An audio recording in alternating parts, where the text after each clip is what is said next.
দর্শক, আপনারা যেমনটি জানেন, রাজধানীর উত্তরার মাইল স্টেশন স্কুল অ্যান্ড কলেজের স্থায়ী ক্যাম্পাসের উপর বিমান বিধ্বস্ত হয়েছে। এখন সেখানকার আপডেট একটু জেনে নিতে চাই সহকর্মী আহমেদ রেজার কাছ থেকে। রেজা, আপনি তো দুর্ঘটনার কিছুক্ষণ পরেই ঘটনাস্থলে পৌঁছেছিলেন, তখন থেকে এখন পর্যন্ত যে পরিস্থিতি সেটি একটু আপনার কাছ থেকে জানতে চাই। সেই সঙ্গে উদ্ধার তৎপরতা এখন কোন পর্যায়ে রয়েছে, হতাহত সংক্রান্ত নতুন কোনো তথ্য আপনার কাছে আছে কিনা?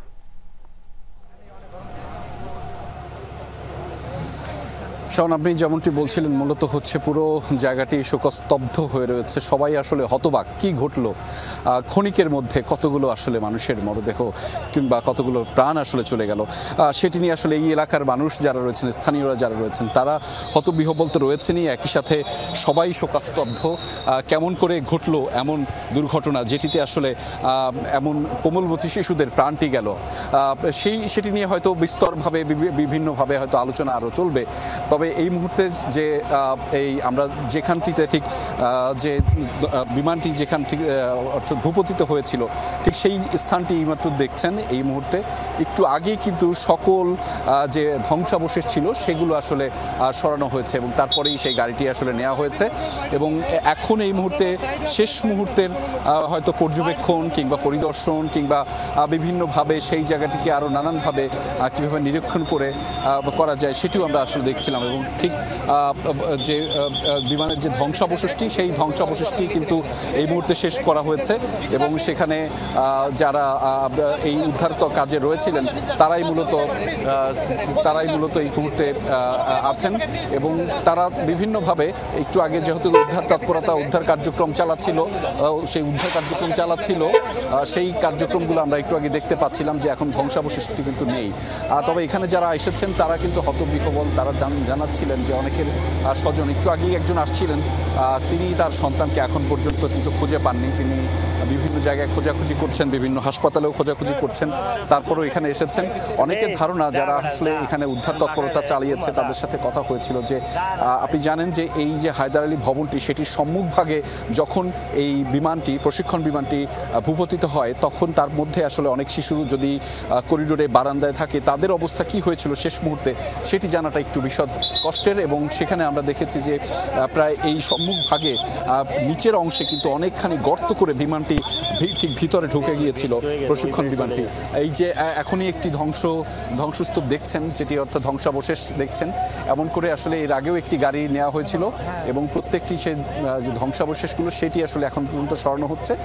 তবে একটি কথা একটু জানিয়ে রাখতে চাই, এখনও কিন্তু অনেকের দেহাবশেষ কিন্তু খণ্ড খণ্ড করে মিলছে, সেটি কিন্তু একটি আশঙ্কাজনক ব্যাপার।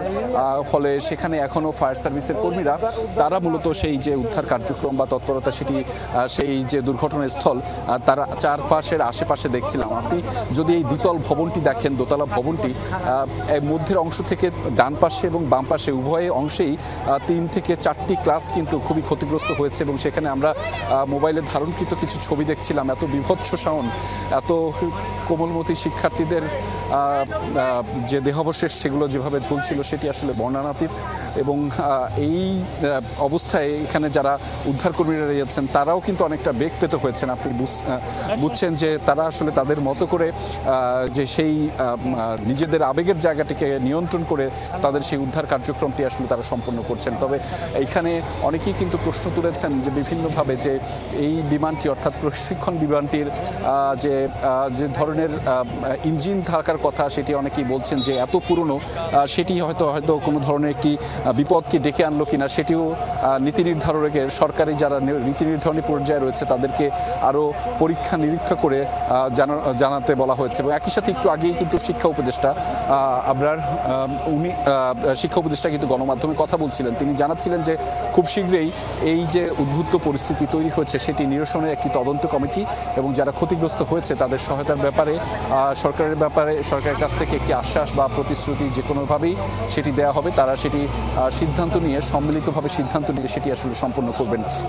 একই সাথে স্থানীয়দের একটি অভিযোগ যে স্থানীয়রা বিভিন্নভাবে বার্তা দিচ্ছিলেন যে মূলত এখানে যারা আহত হয়েছেন তাদেরকে তারা এখনো পর্যন্ত যারা চিকিৎসার জন্য লড়ছেন তাদের সহায়তার জন্য বিভিন্ন ধরনের রক্তের প্রয়োজন, বিশেষ করে নেগেটিভ গ্রুপের রক্ত। সেটি আসলে পুরো বাংলাদেশের বা ঢাকায় যারা রয়েছেন তারা নিকটস্থ হাসপাতাল এই এই দুর্ঘটনাস্থলের কাছ থেকে, বিশেষ করে উত্তরা আধুনিক হাসপাতাল এবং বাংলাদেশ মেডিকেল কলেজ হাসপাতাল, মনসুর মেডিকেল কলেজ হাসপাতাল, সেই হাসপাতালগুলোতে রক্ত সরবরাহটা যেন অব্যাহত রাখে সেটিও একটি বিষয়। এবং একই সাথে বলা হচ্ছে যে ঢাকা মেডিকেল কলেজ এবং বার্ন ইনস্টিটিউটেও যে চিকিৎসা সেবা চলছে সেটির জন্য অব্যাহত রাখতে সকলের সহযোগিতা প্রয়োজন, সে কথাই কিন্তু তারা মূলত বলছেন।